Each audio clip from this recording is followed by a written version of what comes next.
physiopathologie à l'université Pierre-Marie Curie, maintenant Sorbonne Université, en 2005.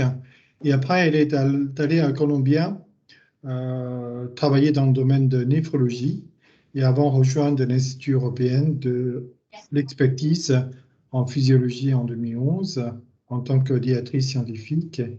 Et elle a rejoint en 2017 la Fondation pour la recherche en physiologie en tant que chargée de projet de recherche. Et comme vous allez entendre, donc sa mission couvre tous les projets de recherche et coordonner des équipes de recherche et promouvoir la valorisation des recherches sur cette espèce fascinante qui est Ratopnu. Voilà. Donc, je vais peut-être vous laisser la parole, Mélanie. Très bien. Alors, je vais partager. J'ai fait une petite présentation. Alors, donc, je vais demander, tout le monde éteindre, sauf Mélanie, caméra et couper micro, s'il vous plaît.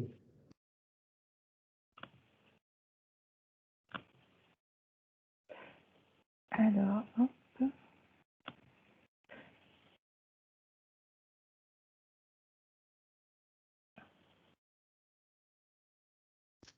Je vais revenir. Oui, on le voit très bien. Désolée, je vous le fais en accéléré à l'envers. Voilà. Est-ce que tout le monde voit bien la première diapo? Sans souci. Ok, est-ce que tout le monde entend bien? Parfait. Donc oui, aujourd'hui, nous allons parler des secrets du Ratopnu, qui est ce petit rongeur étrange que vous voyez en photo. Donc ce rongeur a été découvert en 1845, ça commence à dater. Donc c'est le Ratopnu ou Heterocephalus glaber. C'est un tout petit rongeur qui fait à peu près 35 grammes. Qui a une particularité, c'est qu'il est poikilothermique et surtout eusocial. Donc, il a donc il vit en colonie où il y a une seule reine qui est la seule femelle à se reproduire. Et en dessous de la reine, dans l'ordre hiérarchique, on a ce qu'ils appellent les pachas. Donc, c'est des mâles que la reine a choisis pour se reproduire. Il y en a en général entre 1 et 3 par colonie. En dessous, on retrouve les soldats, donc c'est les animaux qui vont s'occuper de garder la colonie. Donc, ce sont des colonies qui, dans leur milieu naturel, sont faits sous la terre. Donc, ils vivent dans des galeries, dans un environnement assez hostile, parce que du coup, il n'y a pas de lumière. Pour chercher leur nourriture, il faut creuser en permanence et il se dit que c'est un environnement qui est assez pauvre en oxygène et plutôt riche en CO2. Et donc tout en bas de notre pyramide, on retrouve tout le reste de la colonie qui sont des travailleurs et qui s'occupent de transporter la nourriture et de s'occuper des petits. Donc ces petits animaux-là, on les trouve essentiellement en Afrique, donc dans la corne de l'Afrique, c'est-à-dire l'Éthiopie, le Kenya et la Somalie. La plupart des animaux qu'on a aujourd'hui en captivité, et les nôtres y compris, viennent plutôt du Kenya. Donc c'est des animaux qui sont en captivité depuis les années 50, mais qui sont vraiment, vraiment étudiés et vraiment en captivité depuis les années 80. Donc date à laquelle les chercheurs se sont mis à avoir vraiment des Ratopnus en laboratoire. Donc on les a depuis les années 80 et dans les années 2000, on s'est dit tiens, c'est assez drôle parce que cet animal-là, il vit très longtemps, il est tout petit. D'ailleurs, quand on l'a découvert au début, on se disait c'est un avorton, un animal qui est soit en train de crever, soit pas en très bonne santé. Et non, puisque c'est un animal qui vit extrêmement longtemps. Et en 2002, il a battu le record de la longévité pour un rongeur, parce qu'à l'époque, il y avait des rongeurs qui avaient à peu près une vingtaine d'années. Aujourd'hui, on sait que cet animal-là peut vivre jusqu'à 37 ans, parce qu'en fait, le plus vieux ratopnu qu'on connaisse, il a 37 ans aujourd'hui, et il est vivant. C'est pas nous qui le détenons, hein, malheureusement, mais il est dans la colonie de Rochelle Buffenstein aux États-Unis. Donc, quand on regarde un petit peu cette courbe, donc c'est la longévité maximale des animaux, et puis la plupart des animaux suivent cette ligne qui dit qu'en fonction de leur masse, ils doivent vivre un certain nombre d'années.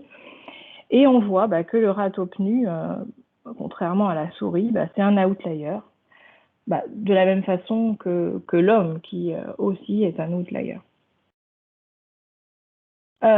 Et puis, plus on les étudie, ces animaux, et plus on découvre des propriétés intéressantes. Donc, il tolère l'hypoxie, il résiste au cancer, il est insensible à certaines formes de douleur, il vit extrêmement longtemps, il ne vieillit pas, ou il vieillit très très lentement.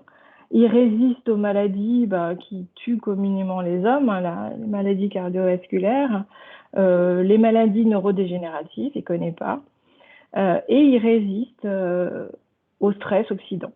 Donc, je vais détailler un petit peu toutes ces propriétés. Donc, on va commencer par ce qui est ce qui nous intéresse le plus, hein, c'est sa résistance au cancer. En fait, cet animal, donc, il est étudié depuis les années 80 et il y a eu un nombre assez impressionnant d'animaux qui ont été sacrifiés. Par exemple, dans le laboratoire de Rochelle Buffenstein, qui est la personne qui travaille depuis le plus longtemps sur ces animaux-là, elle a sacrifié des milliers d'animaux, alors soit pour des expériences évidemment, soit parce que il y a eu des accidents. Hein, il y a eu un accident en 2008 par exemple qui a fait qu'elle a perdu plus d'un millier d'animaux. Et donc, elle s'est rendue compte que ces animaux-là, en fait, ils développaient jamais de lésions tumorales. Elle n'avait jamais retrouvé de cancer. Et puis, aujourd'hui, il y a quand même quelques publications qui sont sorties, mais avec des lésions. Alors, c'est principalement dans les os où ils trouvent des lésions tumorales, mais en réalité, le pourcentage est très faible, hein, sur les milliers d'animaux qu'on a étudiés. Très peu développent des cancers. Donc, une des hypothèses, hein, c'est donc Vera Gorbunova aux États-Unis qui a découvert que dans la peau de ces animaux-là et dans les tissus en général, il y avait cette molécule qui est de l'acide hyaluronique, mais de haut poids moléculaire. Donc, c'est-à-dire que chez l'homme, l'acide hyaluronique de haut poids moléculaire va être entre 1 et 5 mégadaltons, et pour le ratopnu, on se retrouve à des tailles bien plus grandes, de l'ordre de 10-12. Donc, elle s'est rendue compte de ça parce qu'en fait, quand elle cultivait ces cellules arrivaient presque jamais à confluence et entraient dans ce qu'elle appelait l'inhibition de contact. Donc, cette inhibition de contact pouvait être levée quand on enlevait l'acide hyaluronique de haut poids moléculaire, et dans ce cas-là, les cellules se mettaient à pousser et arrivaient à confluence très vite. Elle s'est rendue compte aussi que quand on greffait des cellules de ratopnu sous la peau de souris, elle ne faisait pas de tumeur. En revanche, quand elle enlevait cet acide hyaluronique de haut poids moléculaire, elle se retrouvait avec des tumeurs. Donc elle s'est dit, c'est un des mécanismes qui permet au ratopnu d'éviter le cancer. Alors, c'est un petit peu controversé parce que d'autres équipes ont essayé, n'ont pas forcément retrouvé cet acide hyaluronique de haut poids moléculaire, mais en tout cas, Vera Gorbunova a depuis publié plusieurs papiers, et il semblerait que cet acide hyaluronique de haut poids moléculaire soit quand même une molécule assez intéressante et qui confère des propriétés de ratopnu. Depuis, on a plusieurs hypothèses sur le fait qu'il ne développe pas de cancer, parce que de plus en plus, on a des études qui sont faites. En 2011, par exemple, le génome a été séquencé et des analyses comparatives ont permis de mettre en évidence qu'il y avait des gènes qui étaient un peu différents et pourquoi pas certains gènes qui étaient sélectionnés et qui avaient des propriétés, qui pourraient avoir des propriétés anti-cancer. Alors tous ces mécanismes-là proposés, la stabilité du génome, c'est ce qu'on remarque, mais ça reste des mécanismes qui sont proposés et qui ne sont pas étudiés à fond. Mais en tout cas, on voit qu'il a un génome qui est beaucoup plus stable, avec un maintien des télomères, des mécanismes de réparation de l'ADN qui sont bien plus développés, une stabilité des protéines et puis un système de surveillance des protéines endommagées qui est plus performant chez le ratopnu. Et les protéines sont tout de suite éliminées, soit par protéasome, soit par autophagie. On voit sa réponse au stress oxydant est aussi assez... Donc ça, je reviendrai un peu plus en détail, mais il a une tolérance énorme pour les dommages de stress oxydant. Et puis, il résiste à pas mal de stress quand on met les cellules, par exemple, au chaud, au froid, avec de l'H2O2. On voit que les cellules résistent un peu plus. Il résiste aussi à la sénescence. Et donc, tous ces mécanismes font que cet animal résiste mieux au cancer. Alors, c'est des mécanismes qui sont proposés, mais il n'y a pas énormément de papiers non plus. Quand on compare avec tout ce qui se fait chez la souris, on est vraiment au tout début des études qui sont faites sur le ratopnu, parce qu'en fait, les outils, depuis, ils existent de plus en plus, mais le génome a été séquencé qu'en 2011, donc on se rend compte quand même qu'il y a énormément de choses à faire. Alors, on passe maintenant à une autre caractéristique de ce ratopnu qui fait qu'il est insensible à la douleur, à certains types de douleurs. Donc c'est ce que je disais tout à l'heure, dans son milieu naturel, sous la terre, c'est plutôt un environnement hostile. Il n'y a pas de lumière, il y a moins d'oxygène. Alors c'est un peu...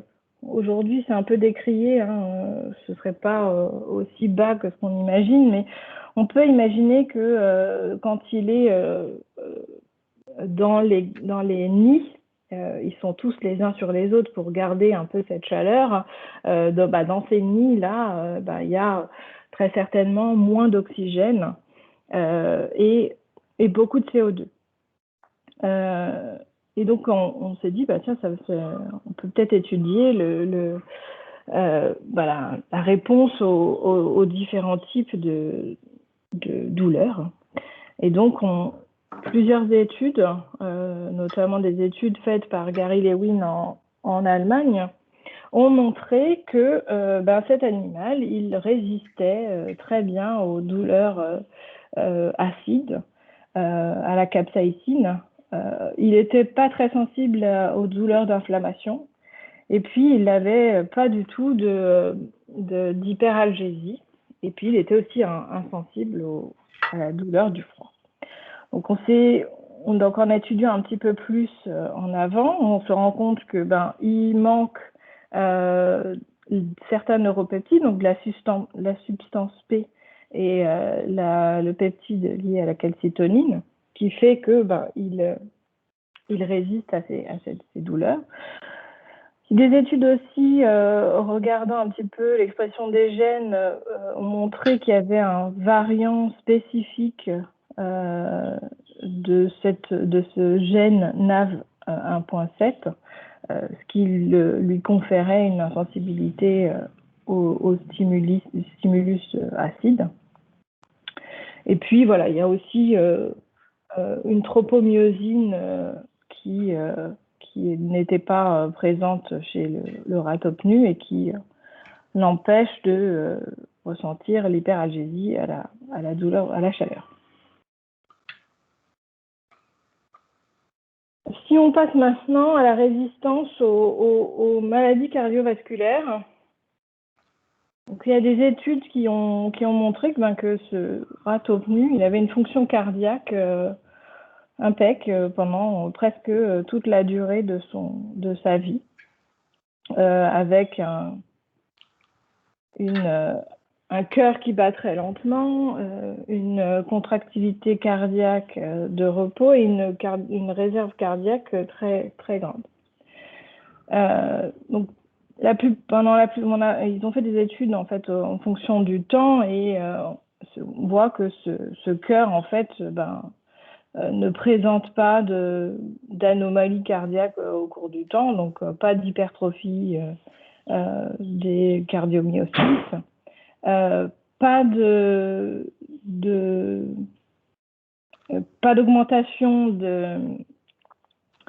des artères, de la rigidité des artères. Donc voilà, la plupart de sa vie, il a un cœur qui est en pleine forme. Son cœur aussi est capable de s'adapter de façon métabolique. Par exemple, on verra un petit peu plus tard, mais le rat top nu est capable d'utiliser le fructose et le glucogène pour survivre à des pressions environnementales. Maintenant, si on passe à la tolérance à l'hypoxie,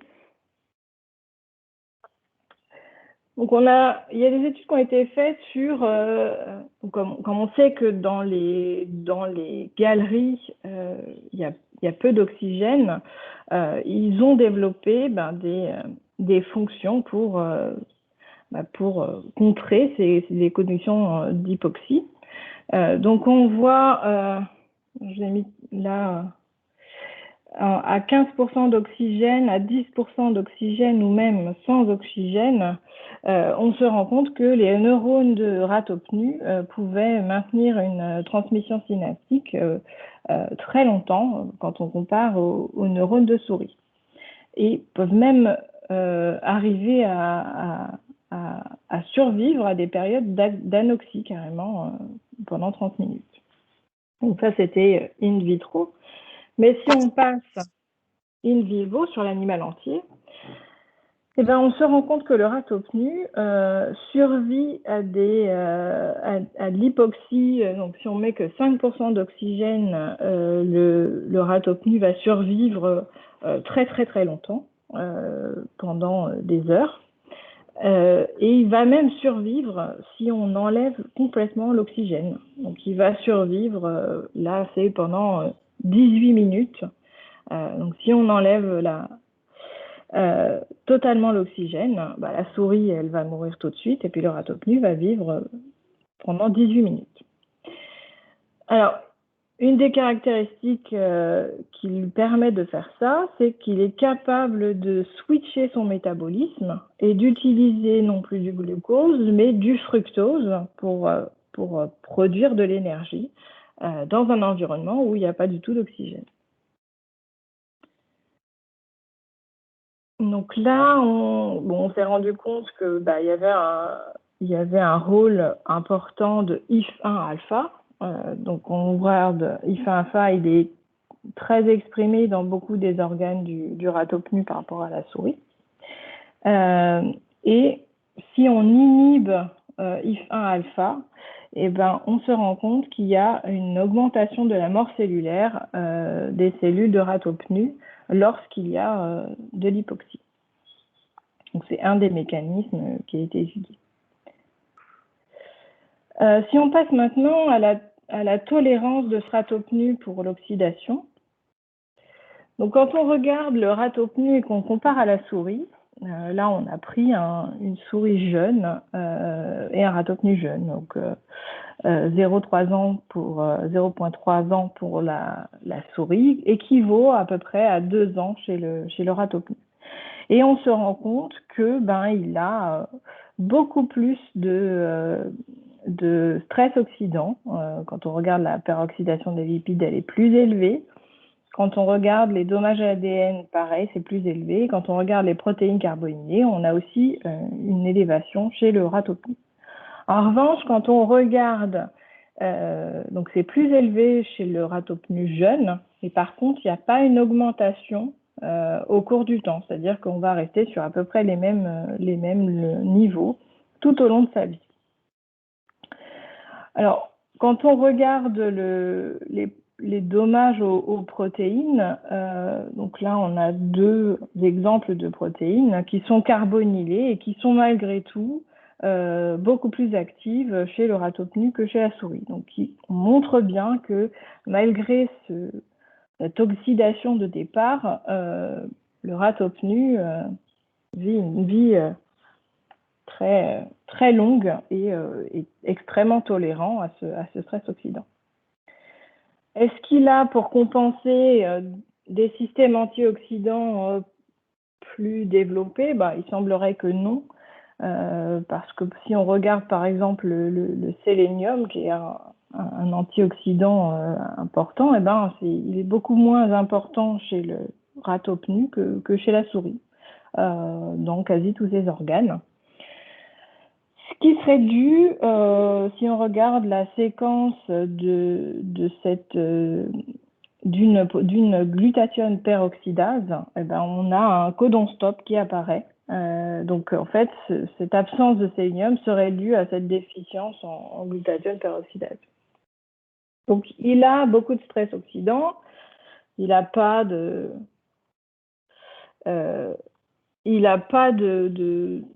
molécules antioxydantes particulières, donc il vit sans se soucier de ce stress oxydant qui, selon la théorie du vieillissement, est un des acteurs majeurs du vieillissement. Je reviens un petit peu sur cet acide hyaluronique de haut poids moléculaire. Il y a une étude qui est sortie là, très récemment sur donc cet acide hyaluronique de haut poids moléculaire qui protégerait du stress oxydant les cellules de rat au pneu. Donc ils ont fait des tests de stress oxydant avec du TBHP. Donc on voit que quand on a de l'acide hyaluronique de haut poids moléculaire chez le rat au pneu, on a une meilleure survie des cellules. En revanche, quand on a un acide hyaluronique de bas poids moléculaire, comme on retrouve chez la souris, on n'a pas cette survie prolongée. Et ça, ce serait via le récepteur CD44, puisque quand on utilise des anticorps bloquants, on va retrouver, on va enlever cet effet bénéfique de l'acide hyaluronique de haut poids moléculaire. Et ça serait aussi également via l'atténuation de P53, puisque quand on a du SI-P53 en présence ou en absence d'acide hyaluronique de haut poids moléculaire, on a aussi cette restauration de la survie des cellules quand on rajoute du TBHP. Donc là, ce petit schéma ici, ça représente l'hypothèse en fait qui dit que ces longues chaînes ici d'acide hyaluronique de haut poids moléculaire empêchent ces interactions protéine-protéine du CD44 et donc vont empêcher l'expression de ces gènes qui sont des régulateurs de P53 et que du coup, quand on a cet acide hyaluronique de haut poids moléculaire, on a plutôt une atténuation des gènes cibles de P53. Passons maintenant à la neurodégénération, donc les rats au pneu. Donc il y a des publications de 2012 montrant en fait le statut en amyloïde bêta. Alors c'est assez étonnant parce que quand ils comparent ici des jeunes rats au pneu à ces cellules Alzheimer, qui sont des modèles d'Alzheimer, 3XTGAD, Donc on voit en fait que ils ont des taux similaires de cette amyloïde bêta. En revanche, il semblerait que ces protéines ne puissent pas s'agréger comme celles de l'humain. Par contre, elles sont quand même neurotoxiques. Donc, quand on regarde ici un ratopnu vieux comparé à une souris, un modèle d'Alzheimer, on voit que le cerveau de ratopnu ne va pas former ces plaques d'amyloïde bêta. Donc, pour l'instant, c'est pas...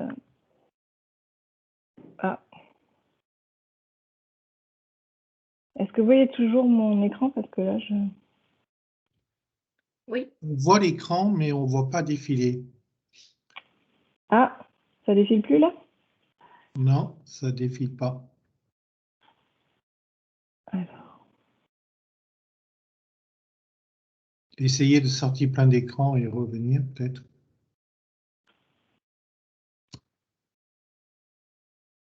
Ah. Est-ce que ça bouge là?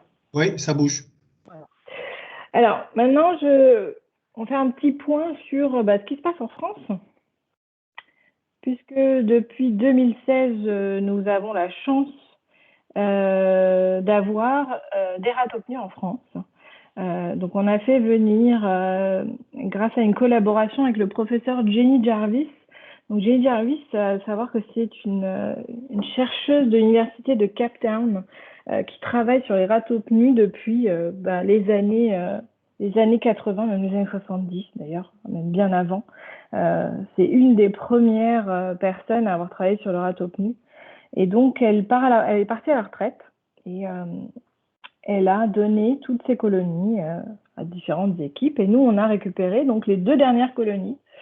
Donc, en 2016, en janvier 2016, on avait à peu près une centaine d'animaux répartis en 2 colonies. Donc, une grande colonie de environ 70 animaux et puis une plus petite colonie de 30. Donc en 2016, on a eu un petit peu de mal au départ puisque les animaux avaient fait une portée et puis ne se reproduisaient plus. Donc on a cherché ce qu'il fallait faire, comment est-ce qu'il fallait jouer la partie. Et en début 2017, on s'est dit bon, on n'arrive pas à les faire se reproduire, on n'arrive pas trop à comprendre pourquoi. Donc on a créé 2 nouvelles colonies. Donc on a pris une des 2 colonies puisque la reine de cette colonie-là, qui était une reine âgée, elle avait 25 ans, se reproduisait pas depuis 2012. Donc on s'est dit bon elle se reproduit pas, donc on va séparer la colonie en 3 et puis comme ça nous fera 4 colonies au total. Suite à ça, en fait, on a vu apparaître 2 nouvelles reines. Et l'ancienne reine donc de 25 ans, puisqu'on avait diminué le nombre d'animaux dans sa colonie, s'est dit tiens, il faut que je repeuple. Donc on s'est retrouvé en fin 2017 avec du coup 4 reines qui se sont mises à se reproduire de façon presque systématique. Donc on avait pas mal de portées par an. On avait à peu près une portée tous les 2 mois. Et fin 2020, on avait environ 170 ratopnus, avec des ratopnus très jeunes, donc qui étaient nés depuis 2017, des ratopnus entre 5 et 10 ans, quelques ratopnus de 13 ans, et puis notre reine de 25 ans. Donc quand là je vous ai mis une photo là c'est une colonie, il doit avoir une trentaine d'animaux. Donc le système, ce sont des cages en plexiglas qu'on a fait faire sur mesure, mais qu'on aurait pu faire avec des cages souris classiques. Et on a relié toutes ces petites cages par des tuyaux en plexiglas pour que les animaux aient l'impression d'être dans un système comme sous la terre avec des galeries. Donc on avait un système qui marchait plutôt bien avec vraiment des naissances très très régulières. Et malheureusement, en début d'année, on a eu un peu une catastrophe. La ventilation s'est coupée, la chaleur est montée dans la pièce et on a malheureusement perdu, sur nos 4 colonies, on en a perdu 2. Dieu merci, on n'a pas perdu la grosse colonie où on en avait 70, mais en gros, on a perdu presque la moitié de nos animaux. Donc, on est retourné à environ une centaine d'animaux. Et on a perdu aussi la reine de 25 ans. Heureusement, on a réussi à récupérer des échantillons de peau. C'était déjà... Donc, voilà. Donc ça, c'est un petit peu ce que nous, on a essayé de faire. Donc moi, je suis en charge effectivement de la colonie. Et puis, on essaye de fédérer autour de nous des gens qui sont intéressés par cet animal, ce qui est pas forcément très facile. Mais on a quand même quelques publications qu'on a réussi à faire. L'une, c'était sur la signature métabolomique du ratopnu. Donc, ce qu'on a fait, c'est qu'on a pris du sang, du plasma de ratopnu à différents âges, 1 an, 4 ans et 10 ans. Et puis, on a comparé à du plasma de souris 1 à 2 mois, 6, 10 mois et 20 mois. Donc, quand on regarde cette figure, on est un peu surpris, c'est qu'il n'y a pas énormément de différence au cours de l'âge, mais qu'il y a énormément de différence entre les 2 espèces, avec une proportion de métabolites sous-exprimée très importante chez le ratopnu par rapport à la souris. Et puis là, une petite portion de métabolites, au contraire, qui était plus exprimée chez le ratopnu que la souris. Donc là, je vous donne quelques petits exemples de ce qu'on a trouvé et qui est très intéressant et qui serait même intéressant d'étudier plus en profondeur. On s'est rendu compte que il y avait des proportions d'aminoacides qui étaient différents entre le ratopnu et la souris. Alors par exemple, si on regarde ces 3-là, la taurine, la diméthylglycine et la méthionine, on se rend compte que le ratopnu a les caractéristiques d'un régime pauvre en méthionine. Et on sait que quand on fait un régime pauvre en méthionine, de la même façon qu'on fait une carence en une restriction calorique, on a des animaux qui vivent beaucoup plus longtemps. Alors c'était étonnant, hein, on s'est posé la question parce qu'on s'est dit, tiens, s'il a moins de méthionine et moins de dérivés de la méthionine, c'est probablement parce que il mange pas beaucoup de protéines, il mange beaucoup de plantes. Or nous, dans nos animaleries, on supplémente l'alimentation en pronutro. C'est ce que Jenny Jarvis faisait à l'université de Cape Town. Et le pronutro, c'est riche en protéines. Donc on s'est dit, tiens, c'est assez étonnant. Donc ce serait quelque chose qu'on aimerait approfondir. Après, on s'est aussi rendu compte que il y avait une augmentation, par exemple, en acide glutamique. Et ça, c'est aussi connu pour augmenter la longévité chez la souris. Si on regarde aussi deux vitamines, la vitamine B3, le nicotinamide et la vitamine E, l'alpha-tocopherol, on se rend compte que il y en a beaucoup plus chez le ratopnu que chez la souris, qui pourrait expliquer pourquoi ces animaux vivent extrêmement longtemps, puisque c'est connu ces deux acides aminés pour augmenter, ces deux vitamines pour augmenter la longévité chez la souris. On s'est aussi intéressé aux polyamines.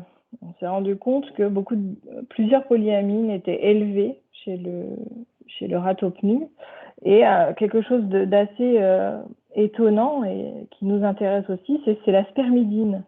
On voit chez la souris qu'il y a une diminution drastique au cours du temps de la spermidine, et au contraire, le ratopnu, lui, il y a plutôt une augmentation. Donc c'est assez intéressant. Il y a beaucoup plus de N8-acétylspermidine, aussi de celui-là, et puis celui-là. Donc on a vraiment on ne sait pas exactement si ça peut être un des mécanismes qui fait que le ratopnu vit plus longtemps, mais en tout cas, ça pourrait être intéressant de suivre dans cette voie-là. Donc après, je vous en ai montré que quelques-uns, hein, parce qu'il y a énormément de choses qui bougent en termes de lipides aussi. On a beaucoup moins de lipides chez le ratopnu que chez la souris, donc il y a énormément de différences. Là, j'en ai vraiment montré que quelques-unes, parce que c'était celles qui étaient connues pour être impliquées dans l'augmentation de la longévité chez la souris, par exemple. On a aussi une collaboration avec Chris Fawkes, qui est en Angleterre, qui nous a aussi beaucoup aidé à mettre en route la colonie ici en France, sur des horloges épigénétiques. Donc ce qu'ils ont fait, donc grâce à nos ratopnus et aux leurs, c'était de faire un outil de prédiction de l'âge des ratopnus basé sur les changements de méthylation sur des CPG. Donc, ils ont regardé dans un premier temps sur 51 CPG, de regarder un petit peu si la méthylation de ces CPG pouvait être corrélée à l'âge. Donc là, sur cette image, c'est un CPG et la méthylation, on voit bien qu'elle est corrélée au pourcentage de méthylation en fonction de l'âge. Donc sur ces 51 CPG, on en a retenu 23 pour fabriquer cet outil. Et puis, on a ensuite pris des populations d'âge connus pour essayer d'évaluer l'âge prédit par l'outil en fonction de l'âge réel des animaux. Et on se rend compte que c'est un outil assez précis, puisqu'il y a, c'est à un an près, hein, on n'est pas une précision telle, mais sur les animaux qui vivent 30 ans, c'est plutôt bien. Et donc cet outil, c'est un outil qui est très très important parce que ça va permettre à la fois de prédire l'âge d'un animal qu'on aurait capturé dans la nature. Parce que quand on regarde un ratopnu, même nous, quand on va dans l'animalerie, tous nos animaux sont pucés, donc on sait exactement l'âge qu'ils ont. Pas pour tous, parce que ceux qu'on a récupérés, c'est un peu à la louche. Mais en tout cas, cet outil pourra permettre de voir, c'est un ratopnu, voilà, si on le prend dans la nature, basé sur sa taille, son poids ou son aspect, on ne pourra absolument pas dire s'il a 1 an, 5 ans, 10 ans. C'est impossible. Donc cet outil vraiment va permettre ça. Et puis pourquoi pas d'étudier cette horloge épigénétique, parce que ce qui est assez drôle, c'est que ça a été fait sur le foie et sur la peau. Ils sont en cours d'analyse pour voir si on peut faire ça à partir de sang. Parce que bon, c'est pas très intéressant de devoir sacrifier l'animal pour prédire son âge, mais il y a déjà des différences entre le foie et la peau. Et donc, grâce à cet outil, on s'est rendu compte que la peau vieillissait beaucoup plus lentement que le foie. Ce qui est intéressant, puisque on s'est aussi intéressé à la peau de cet animal, parce que la peau, c'est facile à voir et sans tuer l'animal. Donc, on s'est dit qu'on allait regarder un petit peu ce qui se passait chez le ratopnu. Donc, on a fait du single cell. Donc, on a pris des petits ponches de 6 mm sur le dos de l'animal. On a isolé les kératinocytes, donc isolé l'épiderme du derme. Et puis, on a fait du single cell. Et donc, voilà les résultats du single cell qu'on peut voir ici en représentation UMAP. Donc, on a obtenu 11 clusters qui sont répartis en 3 métaclusters. Donc là, on a un métacluster basal. Là, c'est le métacluster intermédiaire. Et ici, c'est le métacluster de la couche cornée. Donc, on a vraiment ici donc les métaclusters qui sont 1, 6, 7 avec des cellules qui sont plutôt quiescentes et un cluster 3 qui est les cellules souches prolifératives. Et ensuite, on a le cluster 0 et 4 qui représentent la couche spineuse, 2, 5, 9, la couche granuleuse, et le cluster 8 là, qui représente la dernière couche ici, qui est le stratum corneum. Donc, on a vraiment cette différenciation. Donc, on a fait ça sur des animaux jeunes d'1 an et puis sur des animaux plus âgés d'une dizaine d'années. Et quand on regarde la différence entre les animaux qui sont plutôt jeunes et les animaux plutôt âgés, il n'y a pas énormément de différences qui ressortent. Donc, quand on regarde la distribution UMAP entre le rose et le bleu, qui sont les âgés et les jeunes, il n'y a pas tellement de différence. Quand on regarde les gros métaclusters, donc le cluster plutôt basal ici, il n'y a pas de différence au niveau de la kératine 14, qui est un marqueur de ce cluster basal. La kératine 10, qui est un marqueur de cellules qui sont plutôt intermédiaires, il n'y a pas non plus de différence. Il n'y a pas non plus de différence sur le marqueur de la aurécrine, qui est le marqueur de la dernière couche la plus différenciée. On a aussi regardé la trajectoire de toutes nos cellules qu'on peut ranger sur une ligne, ici, du moins différencié jusqu'au plus différencié. Donc ça, ce sont tous nos clusters et on voit bien qu'on arrive à identifier plusieurs populations. Donc là, ce sont des populations vraiment très, très, très en amont, très peu différenciées. Ensuite, on a notre cluster 3 là, de cellules souches qui commence à se différencier, on voit bien.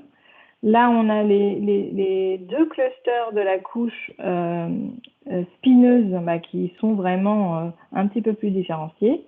Ici, on a la couche granuleuse qui est encore un peu plus différenciée. Là, la dernière couche qui est vraiment sur la fin de cette différenciation. Et quand on regarde entre les individus âgés et les individus jeunes, on a quasi un profil qui est identique entre clusters et puis entre clusters en fonction de la différenciation.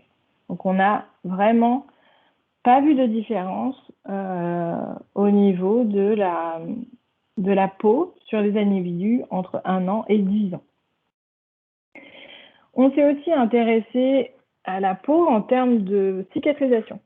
Donc, on a regardé chez des individus jeunes, ici en bas, et chez des individus âgés, donc de 10 ans, 1 an versus 10 ans. Donc, on a fait des ponches et puis on a pris des photos tous les 2 à 4 jours, pendant 22 jours, date à laquelle on voit presque plus de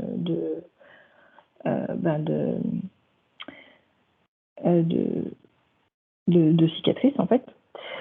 Donc quand on compare, donc ça j'ai mis ce petit graphe là, c'est un papier précédent de l'équipe avec laquelle on a fait ça, qui a été fait sur des souris C57 et qui voit une différence entre des souris très jeunes de 6 mois, 15 mois et 26 mois.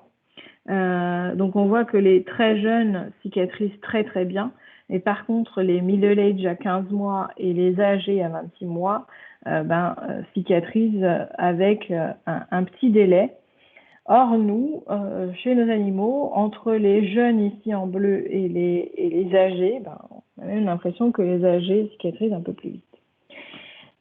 Donc vraiment, on n'a pas de différence en termes de cicatrisation. Alors, il y a quelques gènes qui sont sortis du single cell qui pourraient être intéressants à étudier, notamment un gène qui est la cavéoline 1, qui est très enrichi dans la peau de la souris, dans les couches plutôt basales, et qui est un gène qui pourrait être impliqué dans la cicatrisation. Il y a un autre gène aussi qui est l'IGF-BP3. Donc chez l'homme ou chez la souris, au cours du temps, on a vraiment une diminution dans les cellules souches de l'IGF-BP3. Or, chez le ratopnu, on a plutôt une augmentation. Donc ce sont deux gènes cibles qui seraient intéressants d'analyser plutôt dans le futur. Donc, un petit peu pour terminer, on voit clairement avec toutes ces études qui ont été faites que le ratopnu, il a retrouvé les clés pour un vieillissement en bonne santé. Voilà, il a trouvé les ajustements, les modifications métaboliques qui lui permettent de vivre plus de 37 ans sans développer la plupart des maladies que les hommes peuvent développer. Et c'est vraiment un modèle, alors non traditionnel, parce que on n'est vraiment pas dans la souris ou le rat, mais on est vraiment dans un modèle unique qui a vraiment le guide pour prévenir et ralentir le vieillissement chez les mammifères. Et c'est vraiment un modèle qui peut nous aider à trouver des stratégies pour prévenir le vieillissement chez l'homme. Je vous remercie. Donc là, c'est une petite liste et puis toutes les collaborations qu'on a avec l'Institut Cochin, avec l'Université de Londres, même avec Calico aux États-Unis et Rochelle Buffenstein. Donc voilà, toutes les équipes qui nous suivent, qui sont intéressées par le modèle.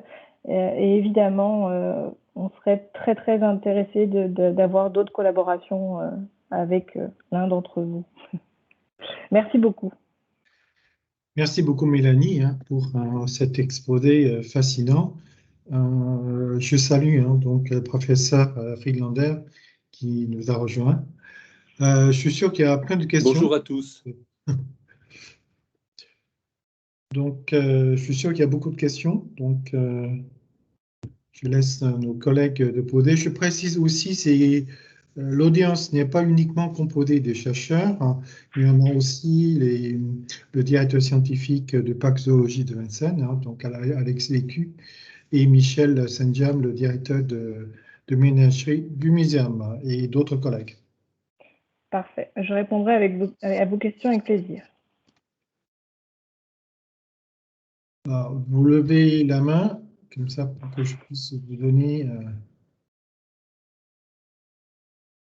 Alors, quelle est la première main? Attends, je vais regarder. Désolé. Oui, je vais commencer à prendre Jacques, alors. Vas-y, Jacques. Oui, bonjour, Jacques Eppelbaum. Je voulais savoir, est-ce que vous avez une idée de la variabilité génétique de vos colonies? Absolument pas.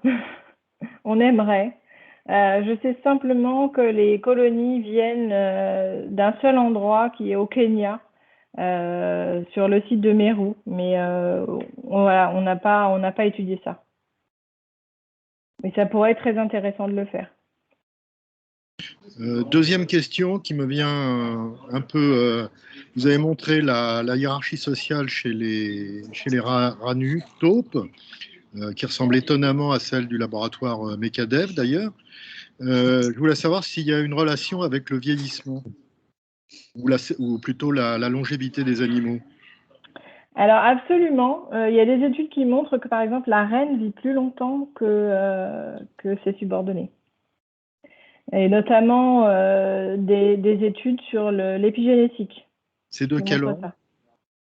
Je ne saurais pas, parce que c'est une étude récente, je ne l'ai pas lu en entier, mais je sais que ça commence à être étudié. Après, ce qui a été, c'était des études observationnelles aussi, parce que il y a Stan Brody aux États-Unis qui va souvent en Afrique et qui a suivi des colonies pendant 17 ans.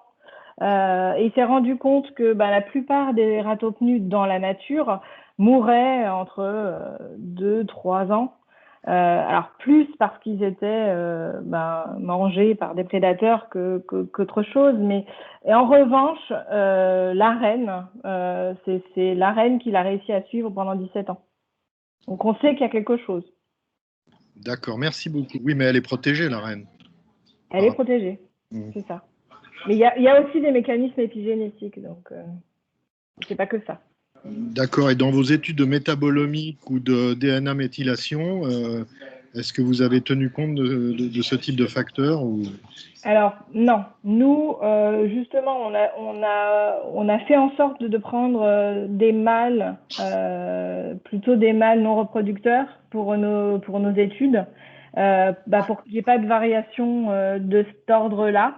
Et en utilisant l'outil, c'est pareil, on n'a pas pris ce facteur en compte, mais je sais que Chris Folks, c'est lui qui a publié ces études épigénétiques sur la reine qui vivait plus longtemps, a fait d'autres études aussi en prenant ça en compte et en regardant les animaux en fonction de leur hiérarchie. Mais bon, c'était uniquement sur la reine versus les autres et pas tellement... Après, c'est un commentaire général. C'est vrai que c'est un modèle absolument fascinant pour étudier le vieillissement, mais c'est aussi un modèle très lourd parce qu'il faut attendre des années et des années pour obtenir les animaux réellement. Alors oui et non, c'est vrai qu'effectivement, si on veut comparer du 1 an à du 20 ans et qu'on doit attendre 20 ans, ça va être compliqué. Mais les mécanismes qui existent et qui le protègent contre toutes ces maladies-là, elles sont présentes même sur des animaux qui sont jeunes. Oui, mais enfin, ce qu'on voit avec le microcèbe, qui est le modèle que nous avons au laboratoire, c'est qu'on arrive encore à faire des études épidémiologiques longitudinales sur quelques années qui sont relevantes. Là, il va falloir un minimum de 10 ans pour avoir une étude longitudinale qui fonctionne. C'est sûr que c'est un peu plus compliqué à mettre en place, effectivement. Après, nous, on a des animaux qui ont une dizaine d'années. Et c'est vrai que quand on veut étudier, parce que c'était aussi une des critiques qui revient toujours sur vos animaux sont pas assez vieux, mais on a des collaborations pour avoir des organes ou d'animaux plus âgés, notamment avec Rochelle qui a énormément d'organes d'animaux qui ont 20 ans et plus. Et ma dernière question, donc ça revient un peu à ce que vous avez présenté sur la communauté scientifique du ratope en France et éventuellement dans le monde. Est-ce que vous avez une idée du nombre de personnes qui sont intéressées sur ce modèle? Sur les équipes qui ont...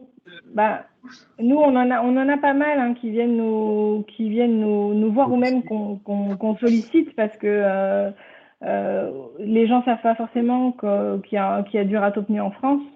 Mais on a de plus en plus de gens qui sont intéressés. D'abord, je voudrais saluer, c'est Gérard Friedlander, je voudrais saluer Jacques, ça me fait plaisir de te voir.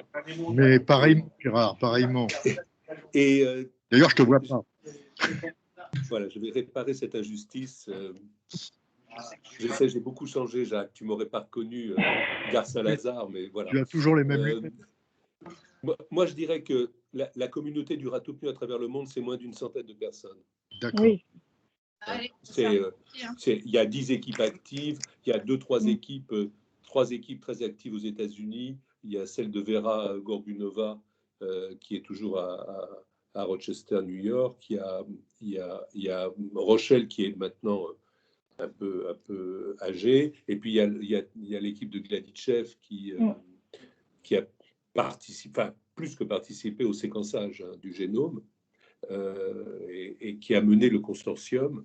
Et puis, il y a une ou deux équipes en Allemagne, il y a une équipe en Belgique, sauf... je crois qu'il n'y a rien en Europe du Sud.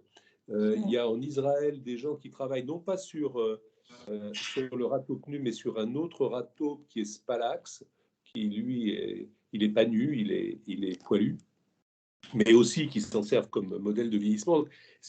En fait, c'est un tout petit club. Tout petit club.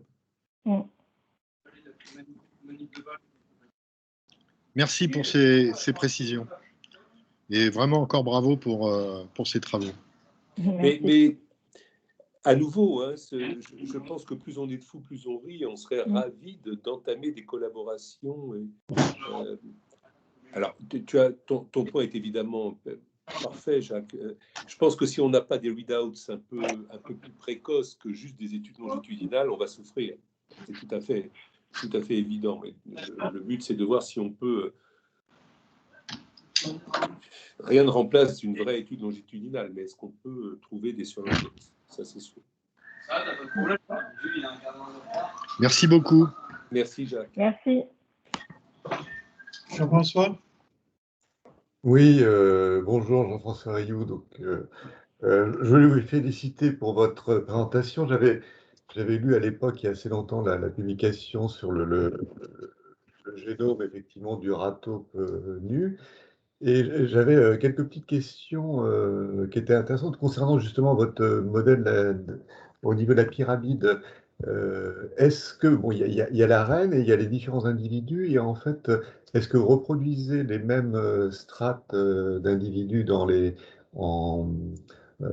que dans la nature, c'est-à-dire qu'avec toutes les spécialisations? Et disons que sur les travaux que vous avez, sur quel type d'animaux vous travaillez plus précisément, en fait?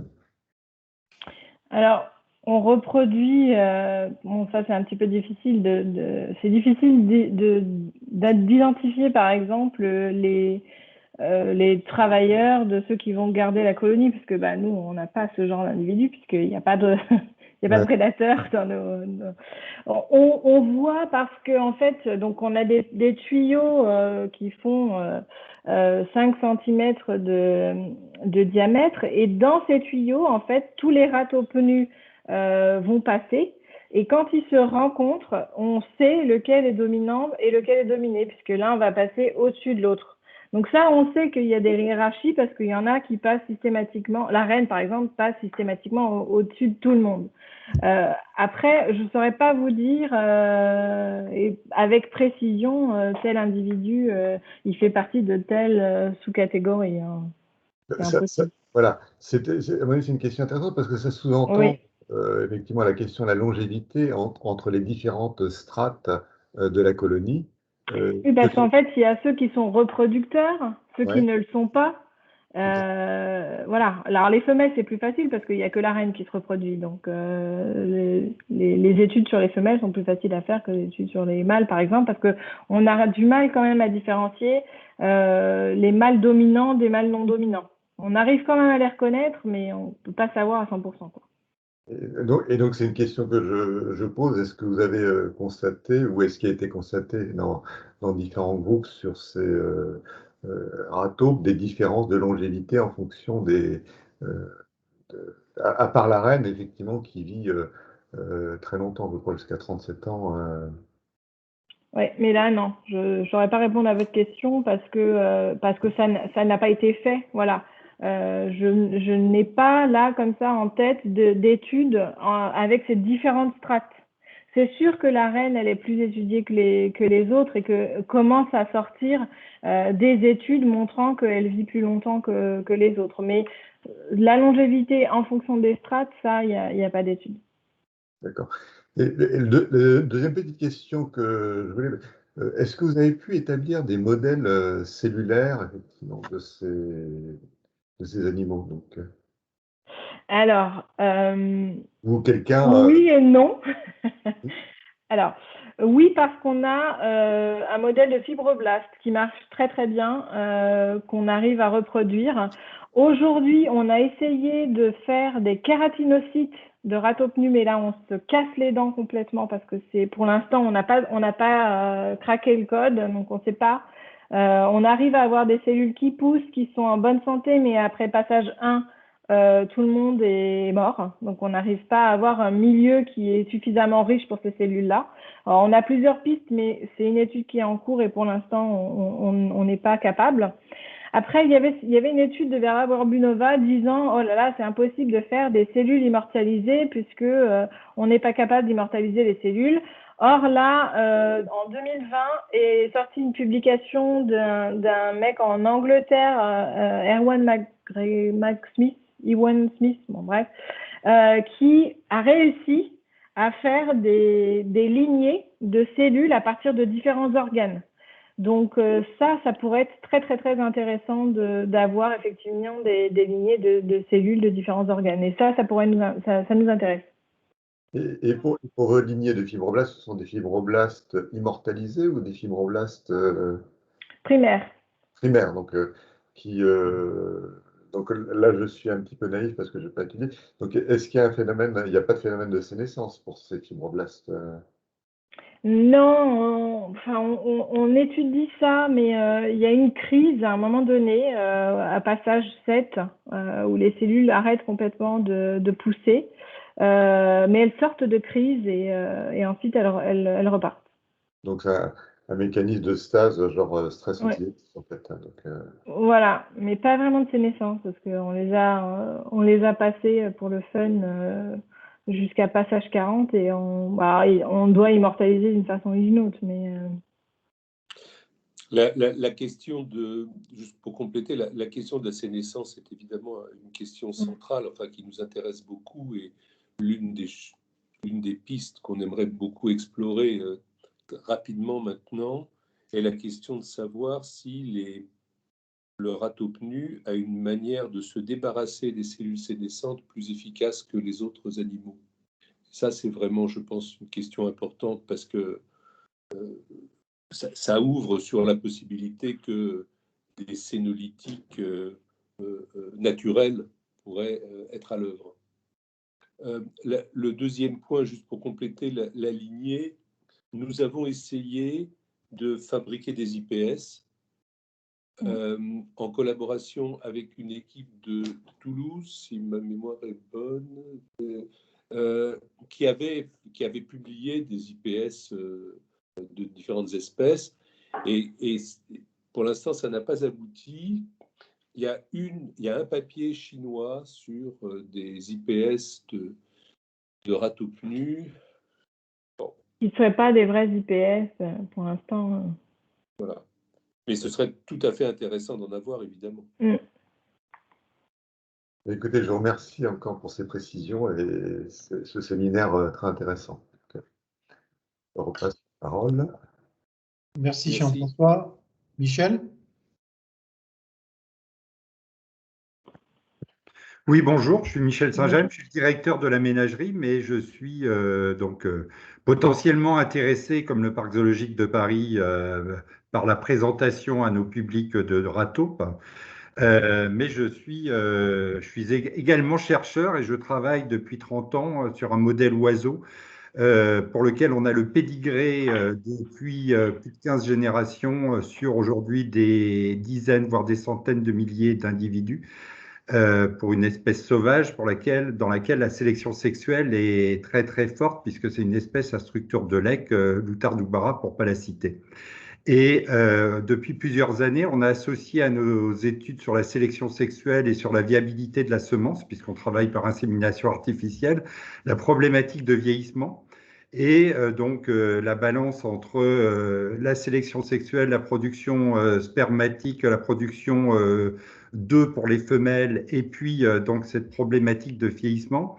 Et puis on a associé ces dernières années une problématique d'étude de l'impact de la consanguinité sur l'ensemble de ces mécanismes.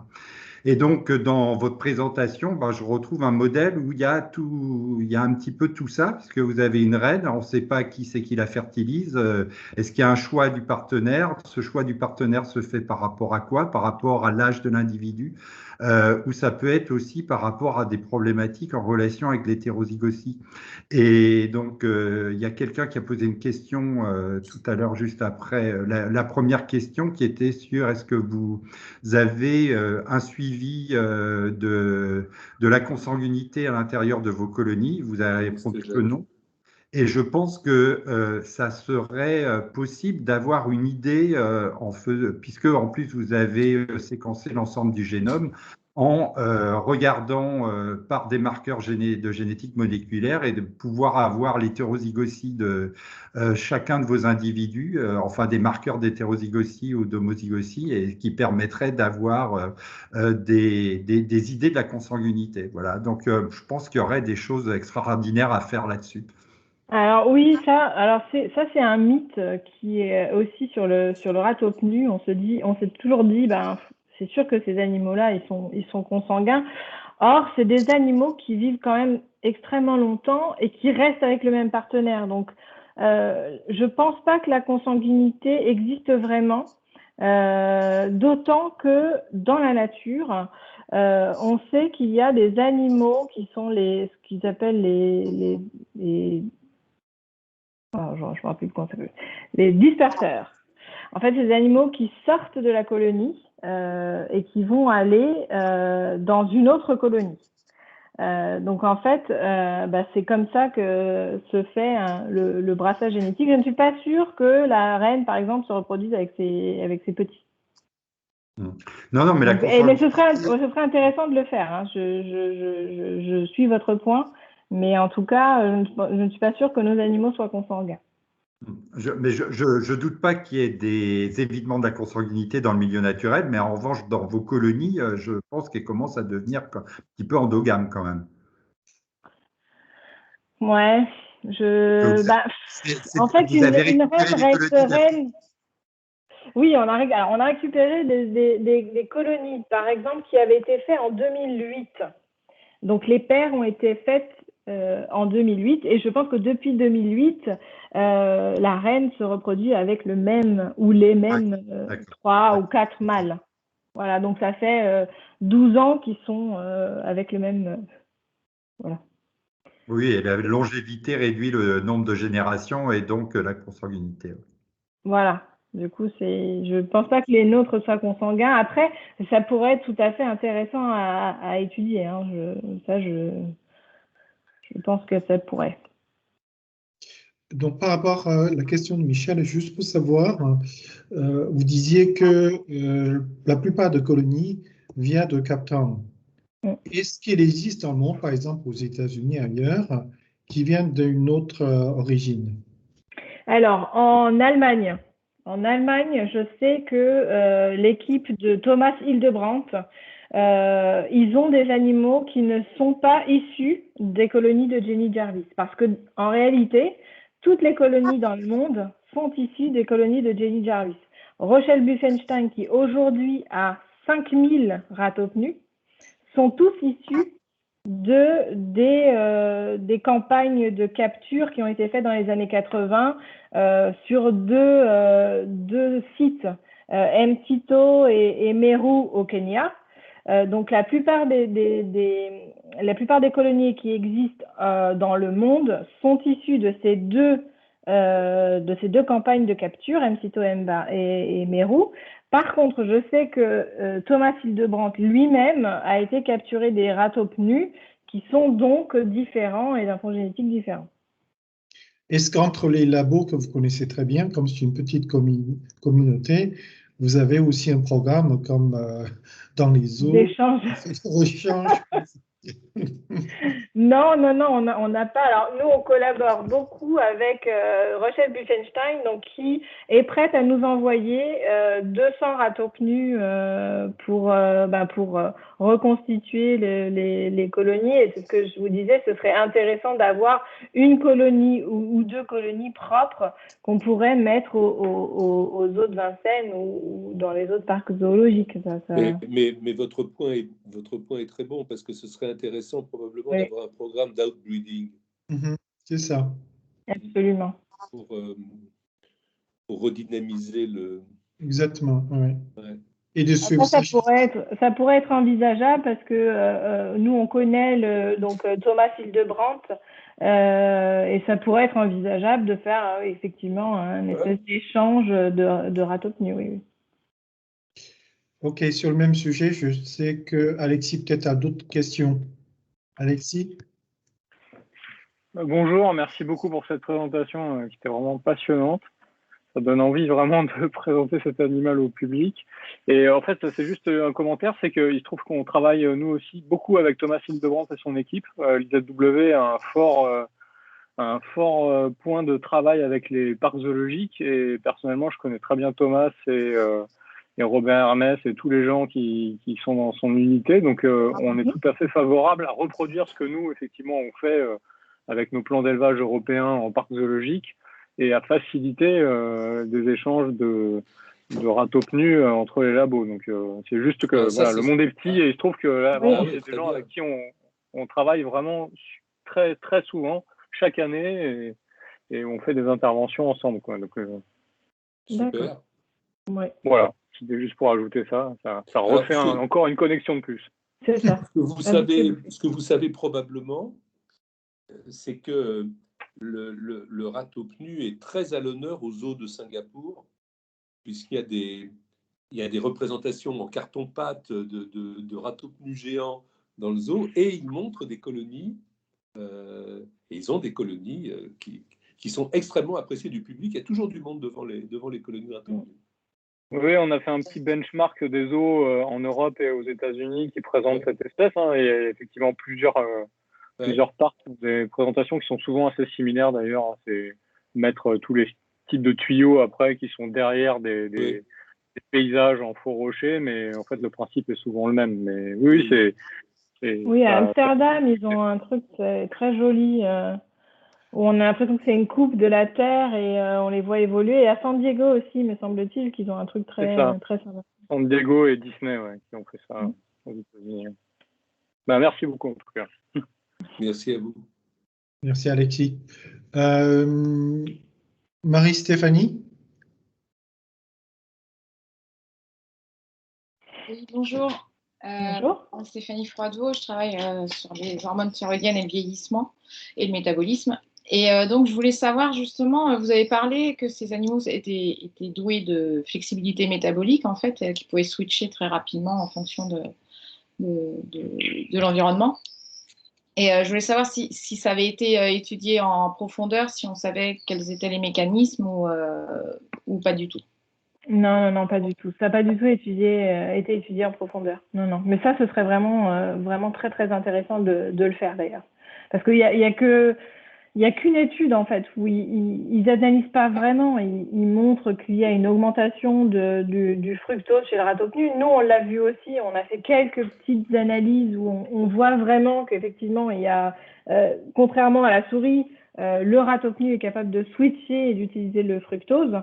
Mais non, ça n'a pas du tout été étudié, les mécanismes ne sont pas connus. Il n'y a que le fructose qui a été étudié au niveau des...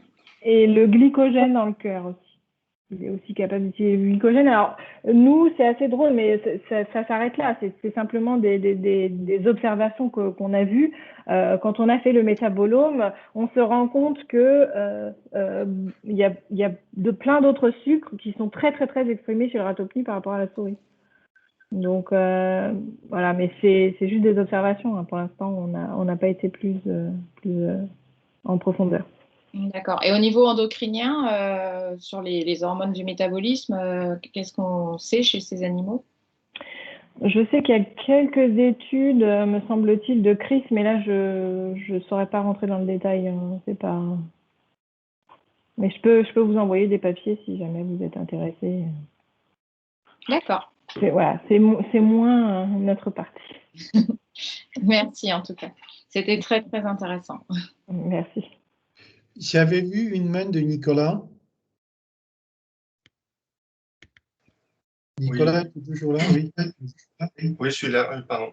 Oui, moi, je voulais revenir sur l'épigénétique et je me demandais si l'horloge de méthylation et les CPG que vous avez pu identifier et leur comparaison surtout avec d'autres animaux comme la souris, par exemple, permettait de voir des gènes qui seraient hyperméthylés ou hypométhylés et qui finalement, dont le niveau d'expression pourrait expliquer des différences dans le vieillissement. Alors, non, je sais que donc l'équipe avec laquelle on a collaboré a fait ça sur le chien, a fait ça sur la baleine, mais je ne suis pas sûre que des études comparatives ont été faites. Ça, je pourrais demander à Chris Fawkes si vont le faire. Mais non, mais ça pourrait être intéressant, ça. Ok, merci. Juste une question par rapport à l'horloge. Dans les modèles cellulaires de fibroblastes, est-ce que vous avez aussi regardé le vieillissement, le raccourcissement de télomères ou pas? Non, ça, nous, on n'a pas regardé. Mais ça pourrait être intéressant, effectivement. Une autre façon de compter l'âge. Oui. Qu'est-ce qui est différent? Non, nous, on s'intéresse, mais bon, pour l'instant, on n'a pas forcément le manpower pour faire toutes les idées qu'on a. Mais effectivement, la sénescence de ces cellules serait très, très intéressante à étudier. Parce que clairement, les fibroblastes de souris ou les fibroblastes de ratopnus ne se comportent pas du tout de la même façon. On les cultive pas forcément de la même façon non plus, mais ses réponses à l'hypoxie, sa réponse à la sénescence, tout ça, ça pourrait être très très intéressant à étudier. Et effectivement, le raccourcissement des télomères aussi. Je redonne parole à Jean-François, hein, notre spécialiste biologie de télomères. Oui. Pour rebondir, effectivement, bon, j'ai vu dans le papier qu'il y avait comment dire, une altération ou je ne sais pas, une différence, mais je me rappelle plus très bien sur TOP2A en fait. Oui. Donc, qui est une topoisomérase qui est très importante pour l'activité transcriptionnelle des gènes. Et en fait, on sait que plus on a de TOP2A actifs, plus potentiellement on peut faire des lésions clastogéniques lorsque l'on divise les cellules. Donc, je ne sais pas si ça a été confirmé, cette histoire de TOP2A. Je n'ai pas regardé, moi, en détail, mais ça pourrait être intéressant de creuser de ce côté-là, oui. Voilà, juste, c'était une petite remarque en passant. Voilà. D'accord. Jérémy? Oui, bonjour, Jérémy Terrien. Moi, je veux juste poser une question sur un autre type d'horloge, c'est les horloges biologiques. Qu'est-ce qu'on sait de l'empreinte des horloges biologiques sur la physiologie générale du ratopnu? En particulier, vous disiez au tout début que c'était un animal qui est poikilotherme, donc en termes de métabolisme, c'est quand même très intéressant. Donc, est-ce qu'il y a des choses connues donc, sur le plan journalier, circadien, mais également éventuellement sur le plan saisonnier? Est-ce que vous avez déjà remarqué qu'il y avait des moments dans l'année où il y avait de la reproduction, d'autres pas? Enfin voilà, est-ce que par hasard ça peut pas être une espèce saisonnière? Ah, ça, non. Alors, c'est pas vraiment des vrais poikilothermes, hein. C'est en train de switcher sur des homéothermes imparfaits. Enfin bon, quoi qu'il en soit, ils régulent très mal leur température. Alors, sur ces horloges biologiques, il y a un seul papier qui vient de sortir, que j'ai vu passer, mais que je l'ai pas encore regardé, sur tout ce qui est pair, etc.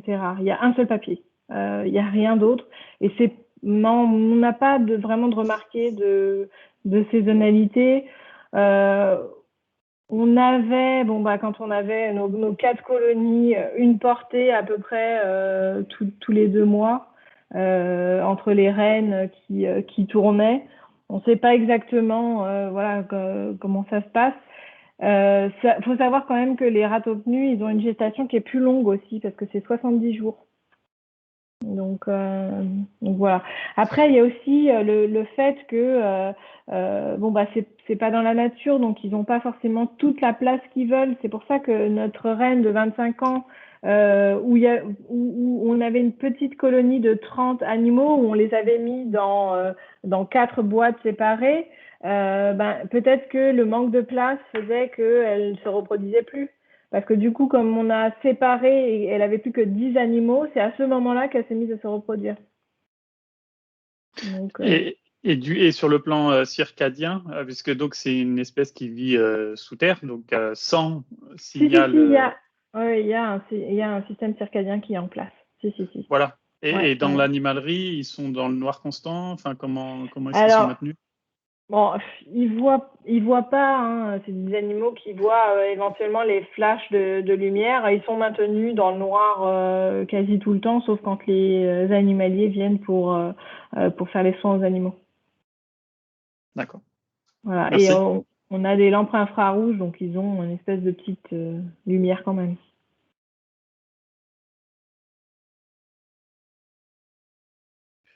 Vous avez dit quand vous avez reçu le colonie et vous avez divisé, et du coup, il y a 2 nouvelles reines qui sont apparues. Est-ce que ça veut dire que, j'imagine, hein, c'est comme dans d'autres colonies, dans d'autres espèces, en absence de reines, ça suscite la vocation pour les autres reines, c'est ça? Tout à fait. Alors en fait, il y a plusieurs scénarios. Moi, forcément, c'était pas forcément la chose à faire, hein, parce que après, en discutant avec les autres chercheurs, elle m'a dit oh là là, il faut surtout pas faire ça. Mais j'avais séparé les colonies en me disant de toute façon, il y a une reine qui se reproduit pas, donc je vais la séparer en 3.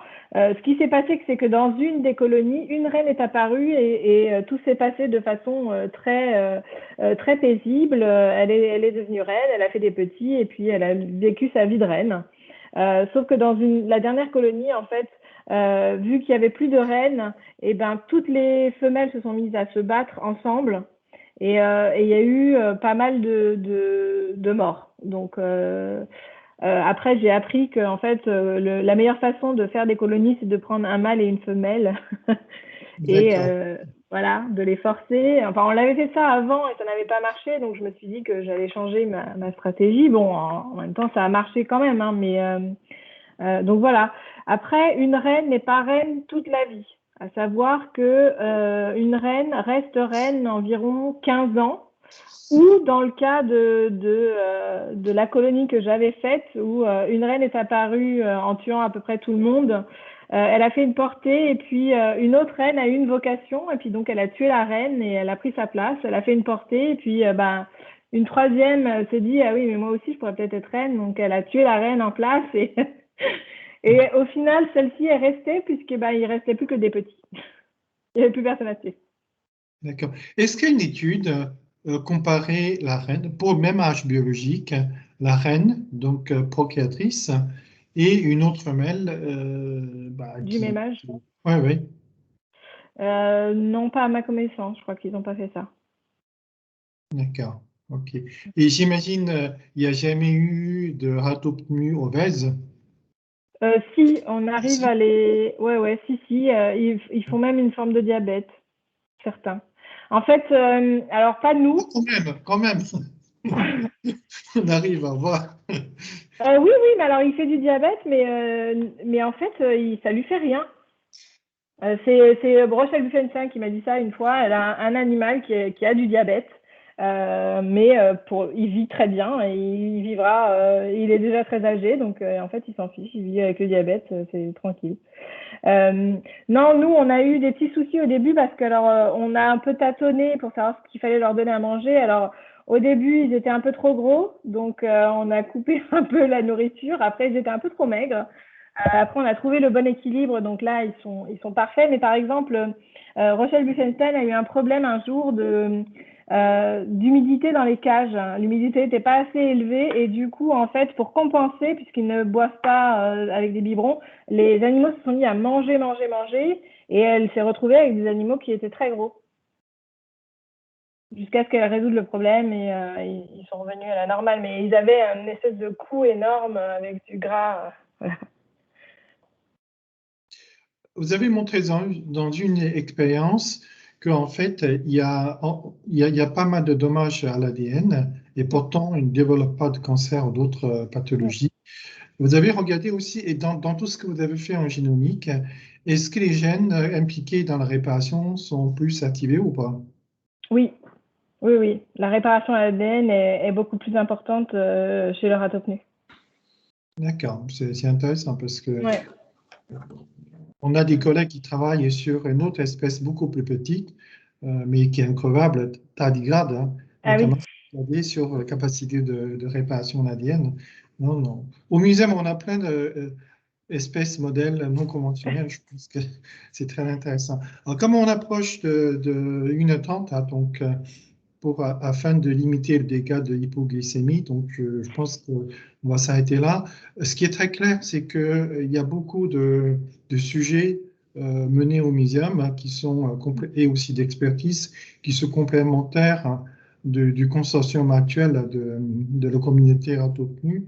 Donc je pense que, et aussi on a la partie parc zoologique aussi, aussi pour regarder comment faire le outbreeding, le programme de conservation, ça a aussi d'autres intérêts. Je pense qu'on va discuter en interne et on garde en contact avec Très vous bien. et avec Parfait. le professeur Friedlander. Merci beaucoup pour votre accueil. Merci à vous. Hein. Merci pour votre intérêt pour notre modèle. Merci beaucoup. Et à très bientôt, j'espère. À très bientôt. Merci. Bonne journée à tous. Au revoir. Au revoir. Merci, au revoir. Merci. Au revoir. Merci, au revoir. Merci beaucoup. Au revoir.